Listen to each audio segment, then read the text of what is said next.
All right, welcome everybody. This is our first week review of the Play of the Hand class that you guys are in. And of course, some of you are also in the defense class, which we'll do later this afternoon. But we want to focus on the Play of the Hand this morning.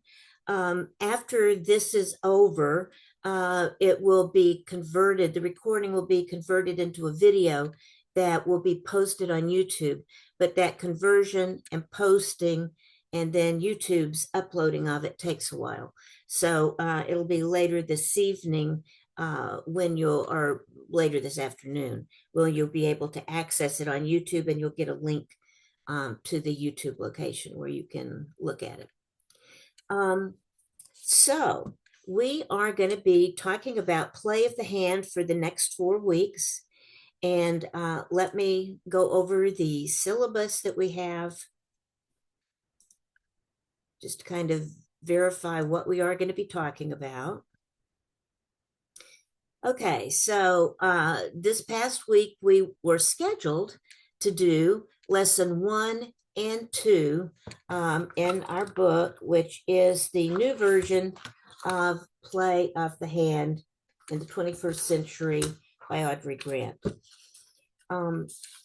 We only got through the making a plan part, but that is kind of the key to the entire thing. Everything else we are going to be doing for the rest of the time is going to be talking about this making a plan itself.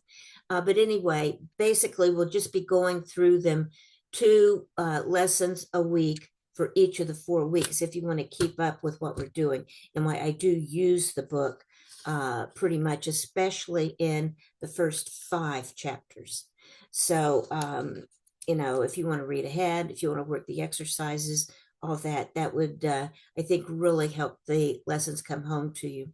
We'll also easily be able to finish the book because the last several chapters are good information, but they are not as critical to the Play of the Hand as the first ones are. So that we're already slipping a little bit. For those of you that are a little, OCDC about this, it's fine.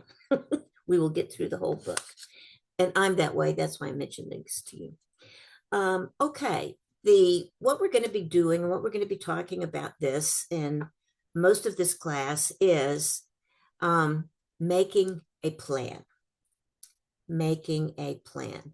And if you guys have been in my classes before, because I teach pretty much from Audrey Grant's books, I think she's different series of hers are good for different things, but that basically she is a good person for all of the beginner type information that you need to start playing bridge. So the Play of the Hand thing is based on her ABCs of making a plan. Now, if you have your book with you, which you need to do as we're going through today, because we'll be covering a lot of things that are in the book. There's a lot of examples in there I want to look at. If you're using your book, on page 3 of this book, she gives us the plan, and it is called a plan for playing the bridge hand. What we're going to be looking at is the ABCs. She looked at the PLAN, then she later changed to this, but okay. This book, it's PLAN.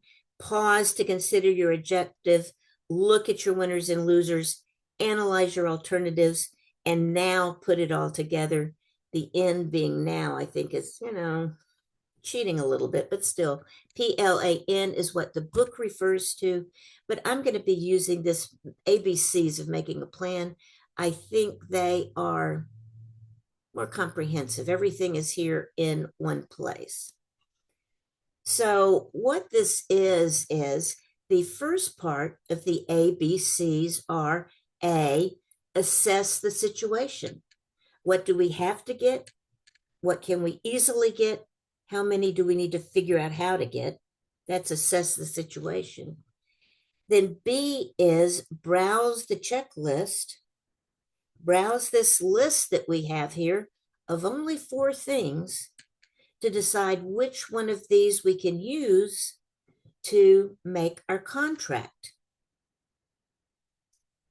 And interestingly, the 4 things that are listed here are pretty much the only 4 things that you can do to increase the number of tricks you can get in your game, or to develop the extra tricks that you need to make your contract. And even people that are very highly advanced in bridge are using these 4. Now, they may be using them in some higher level way, like holdups or end plays or squeezes. There are a lot of different things that they can do at the higher levels. You'll be doing them too. Sometimes you won't realize that you're doing that, but they are using these same 4 things that we have to develop extra tricks. And the 4 things are finessing.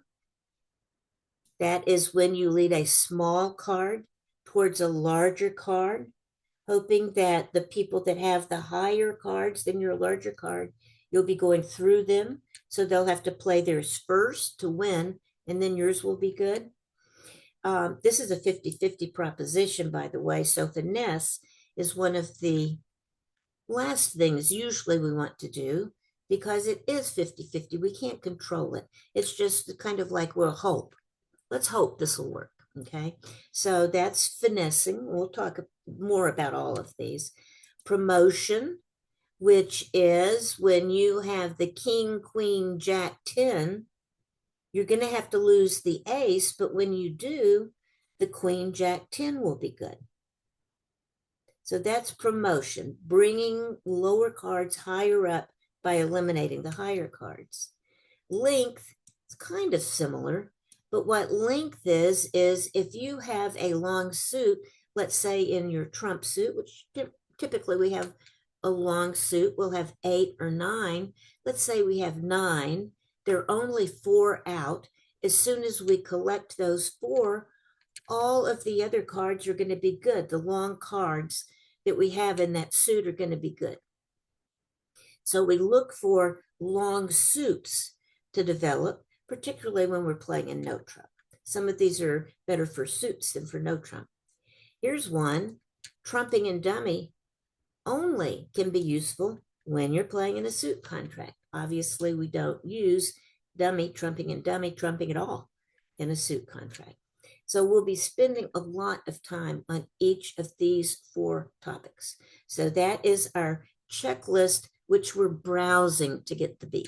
Okay, browsing A, B, C. Browse the checklist B. Okay, C is consider the order that you need to do things in, because these are the 4 things that we are probably going to need to do, 1 or more of these.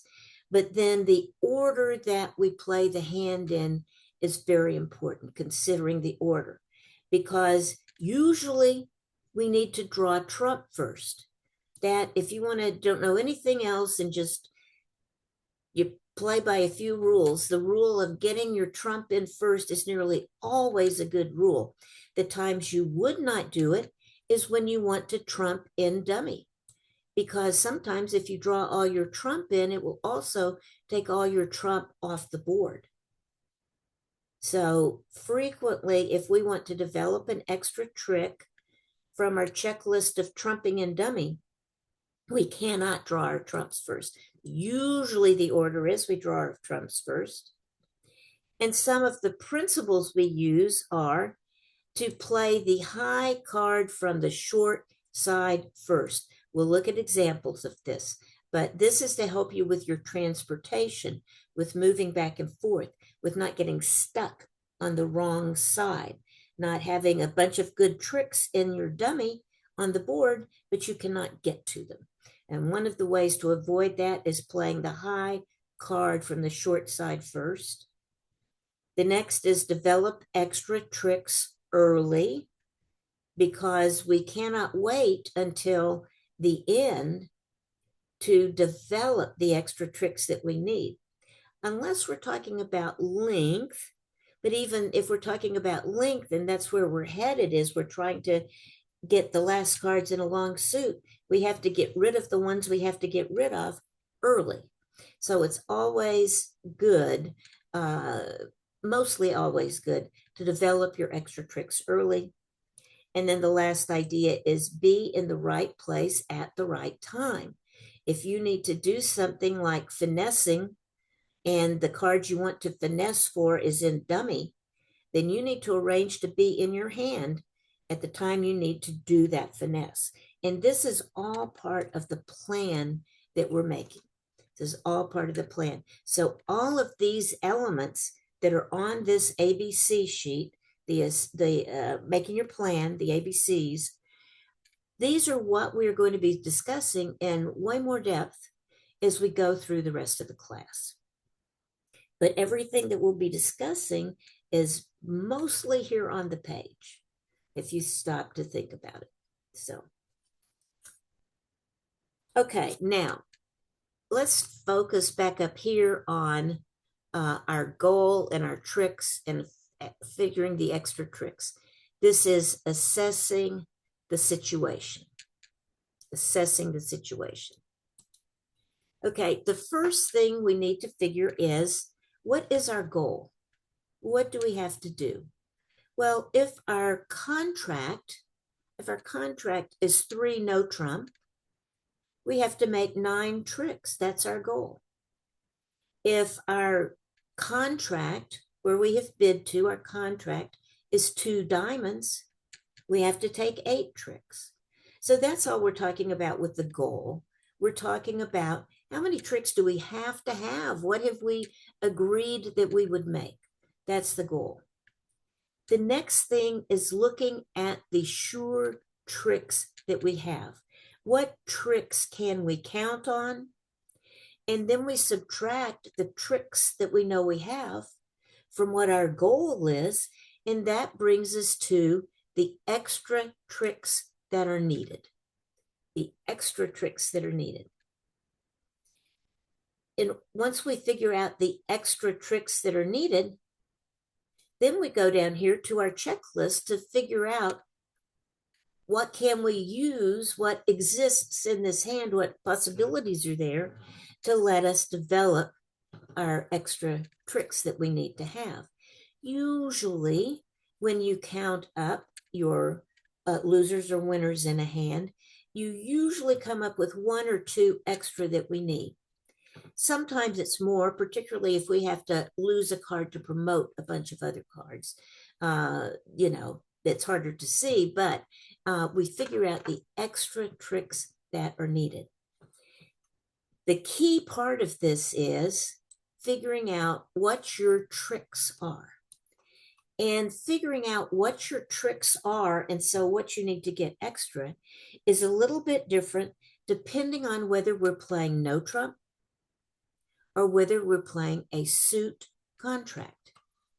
If we are playing a no trump contract, no trump, the important thing there is figuring out the winners that you're going to have, because you can count the high cards. The high cards are going to be the ones that win. And after you knock out the other opponent's high cards, then your high cards that are left are going to win. That is not true, however, in a suit contract, right? Because in a suit contract, what we have to worry about is how many are we going to lose before we can start trumping or before we can use something else. So in a no trump contract, we count winners. In a suit contract, we count the losers. So let's focus a little bit more on how to do this.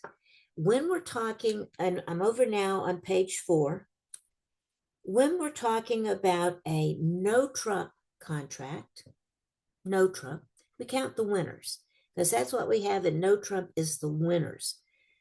The high cards are going to be the winners. So when we count the winners, we need to think about what we can win without losing a trick. Without losing a trick. That's the key ingredient on a no trump contract, because you need to be worried about what control do you have in each suit?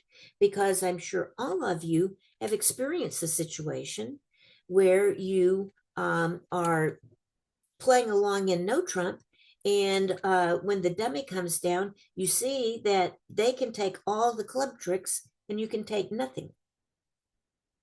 So you have to be able to count tricks that you can win without losing control, without losing to the opponents. So these are called sure tricks. These are the ones that you can win without giving up the lead. So to get some examples of this, let's go to page 5.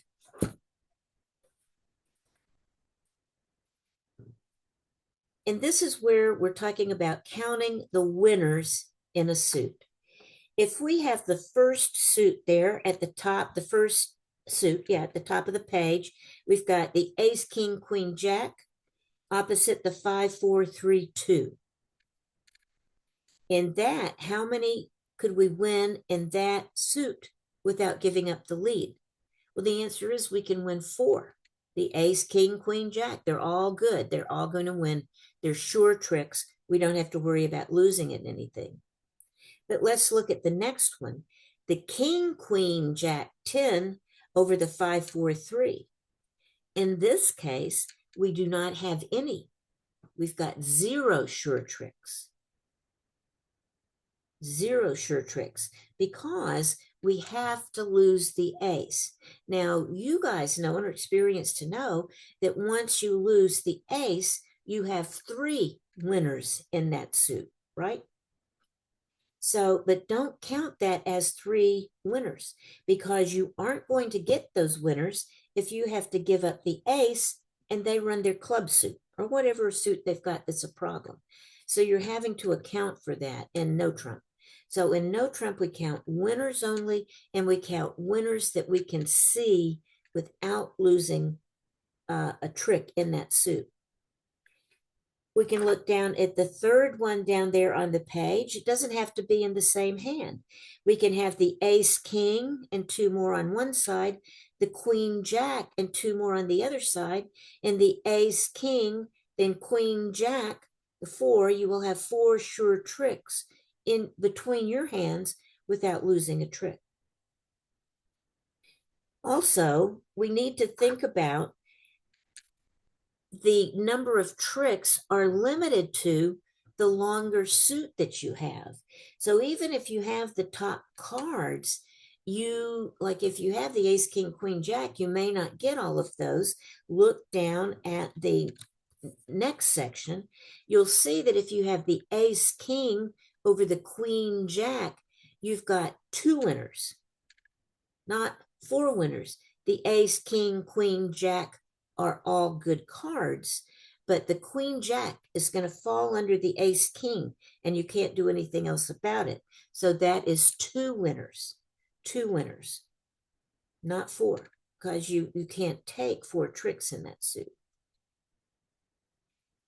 The next one, you can see that you have the ace king opposite the queen jack. Now, how many winners would we have here?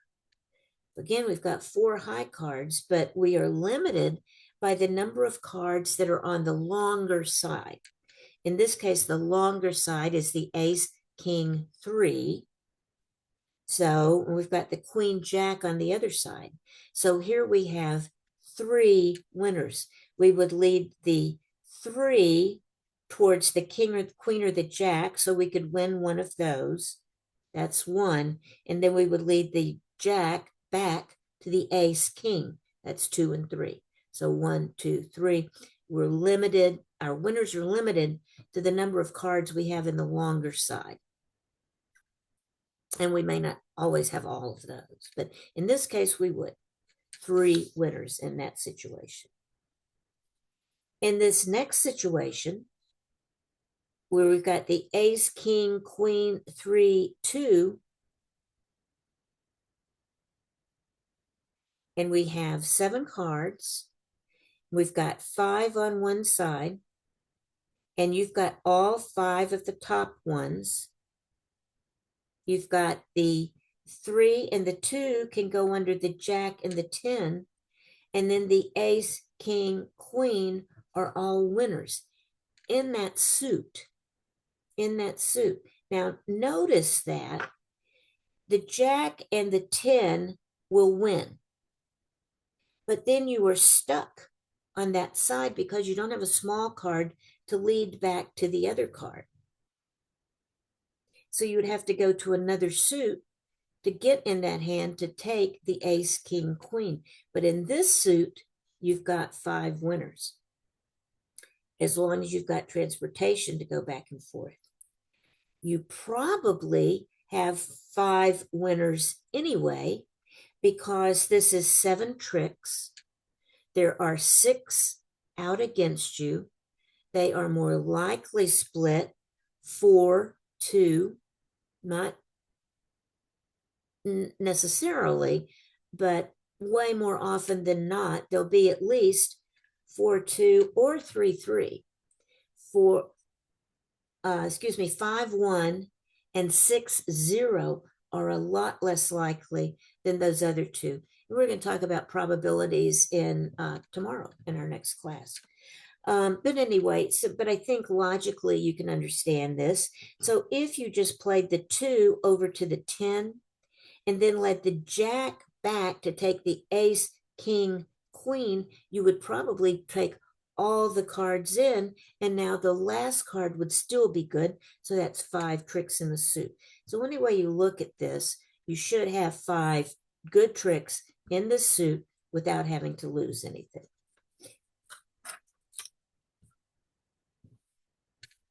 The next one over on the next page, page 6, here we're a lot more confident that we've got 5 because we have 9 tricks, 9 cards in that suit. We've got the ace, king, queen, jack, small, opposite 4 on the other side. There are 4 out.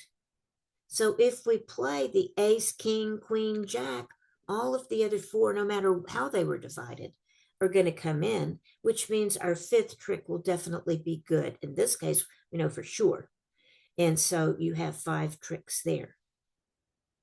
Look at the next one. Here we have 6 tricks, but they're kind of opposite of how we usually think about them. Right here, we have the ace, king on the short side. So we'll play that first and then lead a smaller one over to the queen. But there are 10 tricks, 10 cards we have in this suit. That means the opponents have 3. And our ace, king, queen will take care of that. So all the rest of the cards will be good. So we can count 6 tricks in this suit. And then the last example, similar to the example that we just had, but here we only have 9 cards in the suit. We've got the ace, king that are going to be a winner. We can go over to the queen, which will be a winner. But if the cards are 4-0, which is not that much of an impossibility, they are going to win the 4th trick because they have the jack, 10, 9. So if they are 4-0, you're going to have to lose one before the others will be good. The others will be good later. But here in No Trump, we're talking about sure tricks. What can we win without losing anything?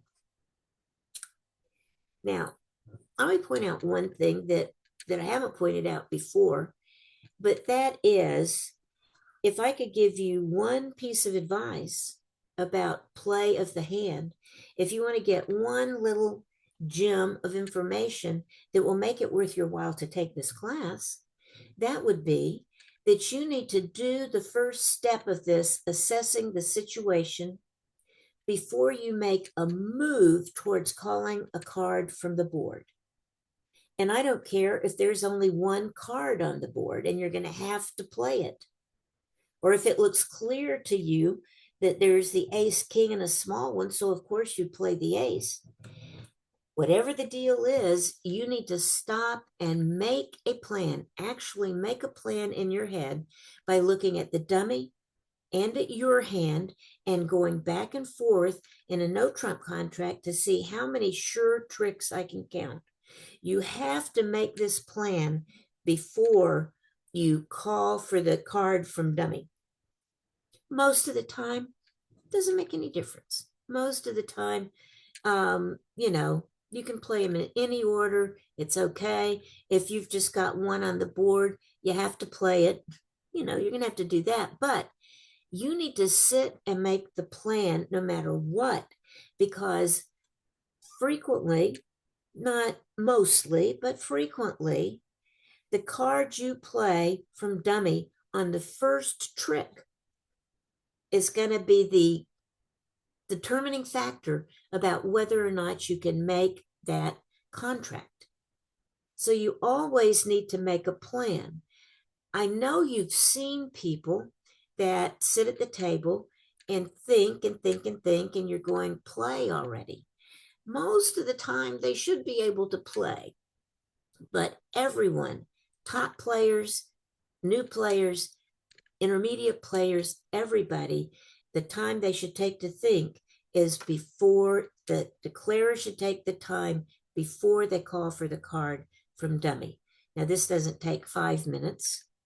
It takes a minute or two. You'll get quicker at it as you start doing this, but take the time you need to actually figure out your plan, to figure out how many tricks do I have, how many do I need. Look at your checklist. Where could these come from? Okay, I'm going to try this and this.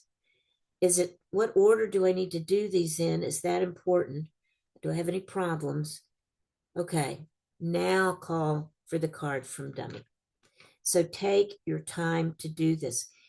When you're playing in class, take your time every time to make the plan. I mean, that's the whole purpose of this. Play the hand is basically making the plan. So do this every time in the class. When you're playing, especially if you're playing in the 0 to 20 game, some of you can fit in, others are playing in higher games. In the 0 to 20 game, you should make your plan, take the time you need. In the higher level games, you are still going to stop and make your plan, not rush through that. Make your plan. Even, like I said, the higher level players sometimes take a long time to make their plan, because this is the key thing, is making the plan. For declarer, this is the key situation. And you should not be, I'm always watching people who go just play through, just confidently going through, and then about the last 3 or 4 tricks, they stop to think. Well, you shouldn't have to stop and think there so much. Now, sometimes your plan goes awry. Things don't work the way you want them to, and you have to go to another plan, or you have to decide what you're going to try next. So very occasionally you will have to assess midstream. But usually, once you have assessed the situation and decided what you're going to do and put your plan into action, you don't have to stop and figure out things as you're going on. And if you're stopping and figure out things as you're going on, you don't have a plan. Because the plan should be, if something does, if you try finesse and it doesn't work, you should know what you're going to do next. So usually for declare, the time you take is in the beginning, assessing the situation. Okay, look at the bottom of page 6, the bottom of page 6, because this gives us an example of how we would make the entire assessing the situation on this hand. Okay, this is the full part of A, assessing the situation. So this is a contract of 3 no trump. So in no trump, we are going to be counting our winners, okay? So you can see the dummy hand there, and then you can see the declarer hand. So what we need to do is look at first of all, our goal at 3 no trump is what? 9 tricks. 9 tricks. So that's what we need to figure out is how to get 9 tricks. How close are we to that? So let's look at the sure tricks we have. Look in spades between declarer and dummy. How many sure tricks do we have there? 0, right? We have the king, queen, jack, 10. So we've got what can be 3 tricks eventually, but we do not have a sure trick in that suit because we have to lose the ace before we can win anything else in the suit. So we have 0 sure tricks there. In hearts, we have 3 sure tricks, right? The ace, king, queen. In diamonds, look at the diamond suit. We've got the ace, king on one side, the queen, jack to the 5th on the other side. So we can play the ace, king, then go back up to the queen, jack, and we would have all 5 of those tricks, right? We can get equal to the longer side. So we can get 5 tricks in that suit. So we have 5 sure tricks there. And then in clubs, we have 1 sure trick. 1 sure trick. So if we've got none in spades, 3 in hearts, 5 in diamonds, and 1 in clubs, how many sure tricks do we have? 9, right? 3, 5, and 1 is 9. And that's what we need. 9 tricks. So we have our contract. We have our contract. But we have a problem, right? Well, we have an opportunity and we have a problem. The opportunity is that we could make the 3 more tricks in spades, right? That's an opportunity that we have. But a danger that we have is as soon as we lose the ace of clubs, we're going to lose the rest of the clubs. However many clubs one of them has on one side, that's how many clubs we're going to lose. And there's only 4 clubs that we have. So they've got 9 clubs out. 9 clubs. If they're split 5-4, the most even split it could be, we're going to lose 4 club tricks, counting we get the ace of clubs. If they're split any worse, we'll lose worse. And if we tried to get the spades, we would have to lose the ace of spades, right? So no matter what they lead, if they lead a spade, then you're just going to let them play their ace. But then you are going to take your 9 winners. And if they lead a club, which is the most likely based on your hand, right? Because you have just 1 ace, 4 clubs, they've got the rest. You would expect to see, if you were a betting man, I'd bet that they're going to lead clubs because they've got clubs. Even if they haven't been able to bid to tell each other about the clubs, somebody's got clubs here. So if they lead clubs, you need to take your ace. And ordinarily, we say, well, let's knock out the tricks the other people have so that we can promote our tricks. If you do that on this hand, you cannot make your contract. Because if you take the ace of clubs and then try to knock out the ace of spades so the rest of your spades can be good, they're going to cash the rest of the clubs and the ace of spades, and you can't make your contract. This is the importance of making the plan first. Look, you've got 9 tricks, so don't go looking for more that can get you in trouble. If you've got everything under control, there's not a suit that they can jump into, yeah, then you could knock the ace of spades out, and that would give you 3 extra tricks and all would be good. But in this case, if you try to make those spades that you don't need good, you are not going to be able to make your contract. This part is really important that you understand this and that you can see this. So if you can't,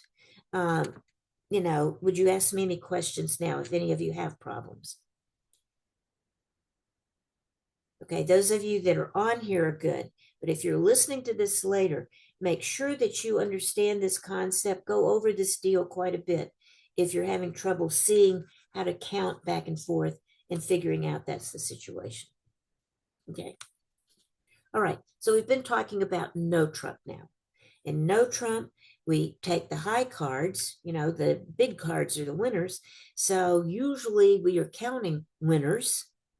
And when we count winners, we only look at sure tricks because of exactly the situation that's here in this last example we looked at. We want to see how many for sure winners do we have without losing a trick, because in no trump, once you lose a trick, sometimes you lose control. So we count sure tricks as winners in no trump, and then look to see what else we need to develop. In a suit contract, by contrast, in a suit contract, we are looking at losers. How many tricks do we have to lose against our goal? And so how many losers do we need to get rid of? Do we need to eliminate? So let's look at counting losers in a suit, and that's over on page 7. And the important thing here, like in the other on counting winners, it's important that you're only counting sure trick winners. In the case of counting losers, it's important that you look at it from the point of view of the declarer's side.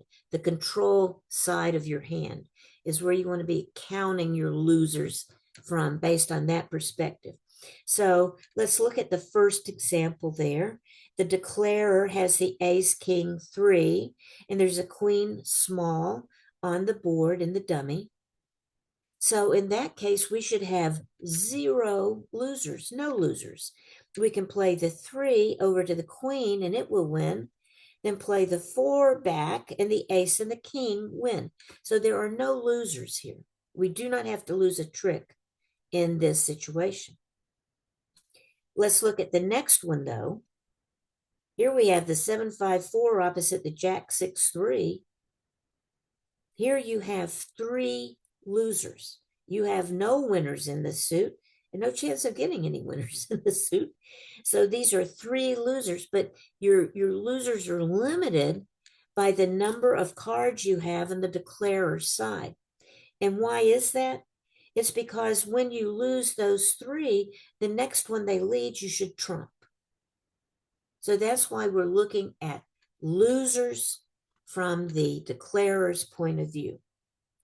Let's look down at the bottom of the page. In this case, again, we're looking at it from the declarer's point of view. You don't have any winners here, you can see that, but you only have to count 2 losers. You count them from the declarer's point of view.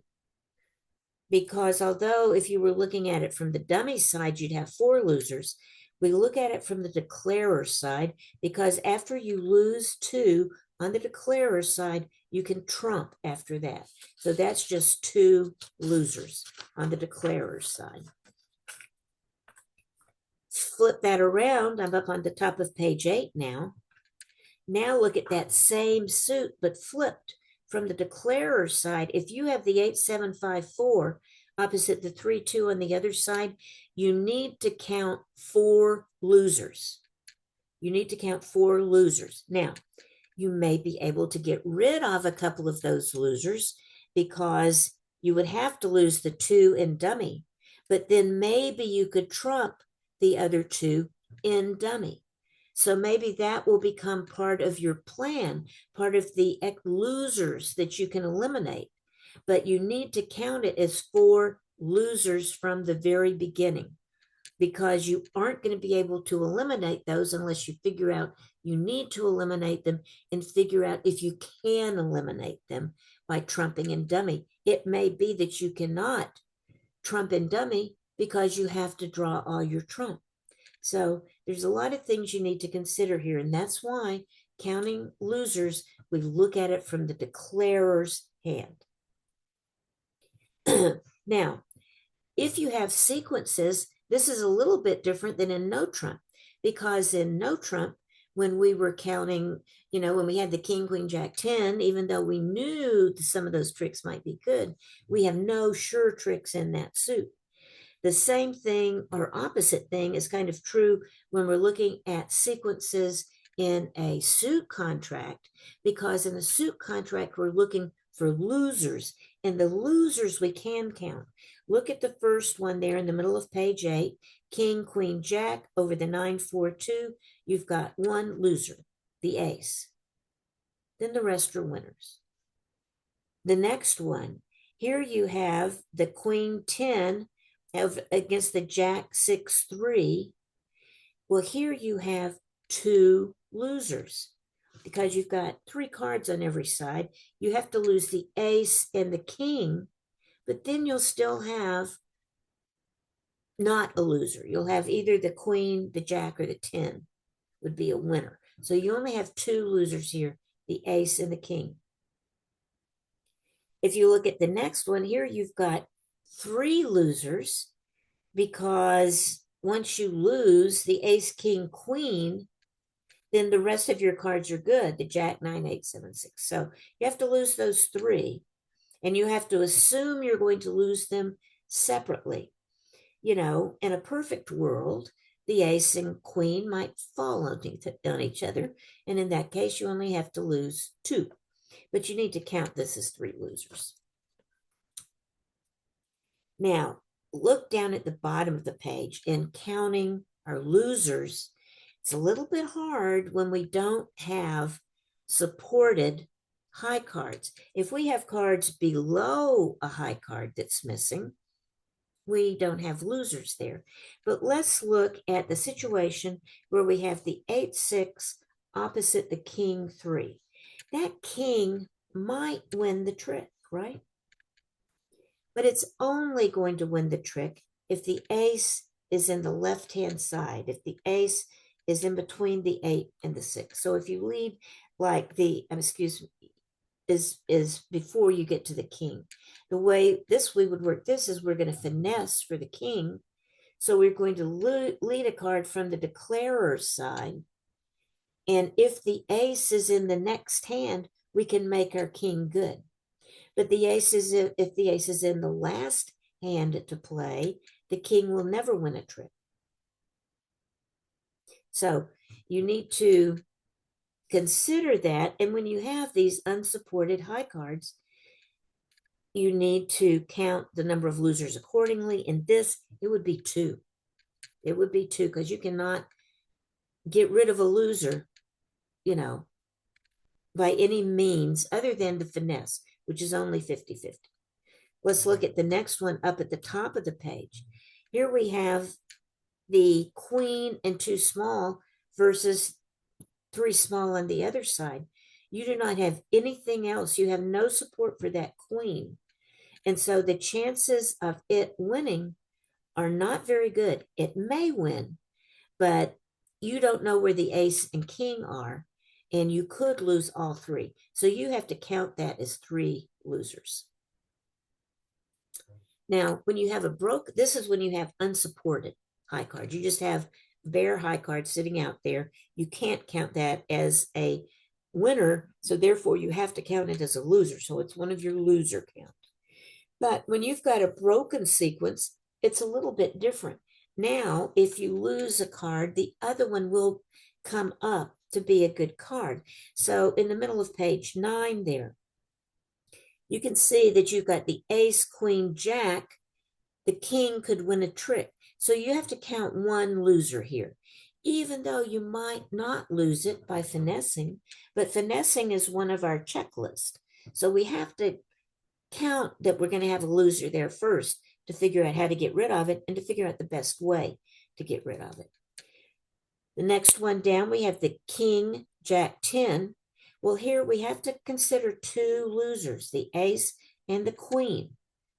Now, once we've lost those, the last high card in the hand will be good. So you only have 2 losers here. The next one, though, where you don't have extra supporting high card. You just have the king jack.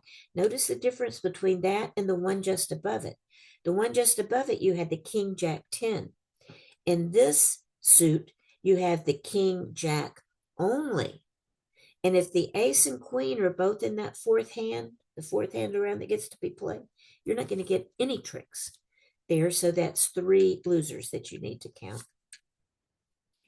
In the situation where we have the ace, queen, 10, now we have another supporting honor in there. So we could lose the king and the jack, but then the 10 would have to be good. So here we count 2 losers. 2 losers. We can also combine these, as it points out down on the bottom of page 9. We can combine the high cards with our length. So in this situation, we have the king and the queen. We've got 8 cards in the suit. We definitely have one loser, the ace. But then if we take the king, and then we've got the queen, and there's 5 cards out, by the time we've played those, we should have one more trick. So we have to lose 2 for sure. The ace and another one, but then we've got the king, queen. So 2 losers in this situation. Okay, let's look at the middle of page 10, because this gives us an example of how to count losers in our plan in a suit contract. So let's look at this. Let's assess the situation. In this situation, the contract is 4 spades. So we have to get 10 tricks. 10 tricks. That means we can lose only 3 tricks. Only 3 losers. So let's look at our spades. How many losers do we have there? Well, we've got 1, right? Have to lose the ace of spades. Let's look at the next one. Here we have the ace, queen, small, opposite the 6-3. How many losers do we have here? We've only got 1, because remember, we count it from the point of view of declarer. So we will win the ace, and then we may lose 1, and then we can trump after that. So that's just 1 loser in the heart suit, looking at it from the point of view of declarer. In diamonds, we have no losers, because the ace, king are both winners from declarer's point of view. And then in clubs, we have 2 losers, the ace and the king. So we have 1 loser in spades, we have 1 loser in hearts, and we have 2 losers in clubs. So that's 4 losers. That's 1 more than you can afford. So when we assess the situation, we can have 3 losers. We've got 4. So how are we going to get rid of one of the losers that we need to worry about getting rid of? And this is the kind of thing you need to think of. The ace of spades, we cannot get rid of the ace of spades loser. That's going to win all day. Can't do anything about that loser. The loser in hearts, we might be able to do something about that if the finesse is on. We could lead low towards the ace, queen, and if the king is in the left-hand side from the declarer's point of view, we would win the trick. If it's in the last hand, we're going to lose the king. So that might get rid of 1. So, but it's a 50-50 shot. Looking at clubs, we've got to lose 2, the ace and king. We can't do anything about that. But once we lose those 2, is not the third one definitely good? So we will be promoting our cards and getting rid of a loser Oh, I'm sorry. What am I thinking? Because we have two losers there, we have to lose the ace and king before we can get a winner. So the only thing that we're left with being able to do is finesse the ace and queen. And that's the kind of thing you need to think, which, I did late, but I'm getting to it now. We have to lose the ace and king of clubs too. And we're trying to get rid of loser, and we can't get rid of one of those. So the only possible loser that we could get rid of is if we finesse for the king of diamonds, hearts, and in that case, we hope it's on the left-hand side and not on the right-hand side. And there's nothing we can do to impact this. But that's how we need to think about it. One other little thing we need to think about is the difference between quick and slow losers. This kind of comes up as you're doing the last thing, considering the order you need to do things in. Sometimes you have quick losers, like in our situation with our spades in the hand above. Well, we've got a quick loser there. We have to lose the ace of spades. In the well, in this we have no slow losers because we also have to lose the ace and king of clubs. But a slow loser would be where you win a couple of tricks and then you have to lose the third or fourth one. So that's that situation. So those would be slow losers. And when we're trying to figure out what we need to do, it's better to get rid of our quick losers early rather than waiting for the slow losers to come about. Okay, when you're looking at the alternatives, and that's these alternatives, the checklist right here. Okay, the four things that you can use to either get an extra winner in no trump or get rid of a loser in a suit contract. You do one of these four things. The alternatives. What are the alternatives? How can we use our checklist? Those are our alternatives or our checklist. Out of those alternatives, which ones can we use? Well, in no trump, the alternatives are finessing, promotion, and length. All of those will work in a no trump contract. Obviously, trumping and dummy does not work in no trump because there is no trump suit there. So you will have to do one of those top three. However, if you're in a suit contract, what you're going to need to be thinking about is trumping in dummy and discarding losers usually on cards that you're developing through promotion or length, sometimes by finesse. But the plan making strategy is a little bit different depending on whether you're looking at no trump or you're looking at the suit contract. It's winners, top winners versus eliminating losers. It's kind of easier to see, to me, the winners and how you can develop winners rather than eliminating the losers. That requires some practice.